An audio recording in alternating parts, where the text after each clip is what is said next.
સાબરકાંઠા જિલ્લાના પ્રાંતિજ માતૃછાયા સોસાયટીના તસ્કરો ત્રાટક્યા. એક બંધ મકાનનું તાળું તોડી મકાનમાં પ્રવેશ કરી સરસામાન વેરવિખેર કર્યો.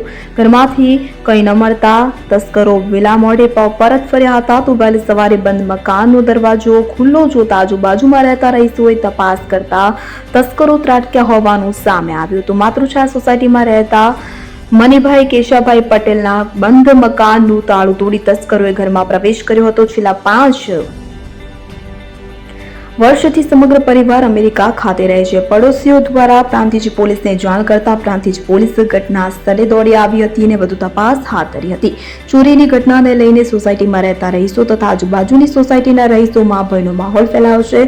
પ્રાંતિજ પોલીસ દ્વારા રાત્રિના પોલીસ પેટ્રોલિંગ સઘન કરવામાં આવે તેવી સોસાયટીના રહીશોની માંગ ઉઠવા પામી છે.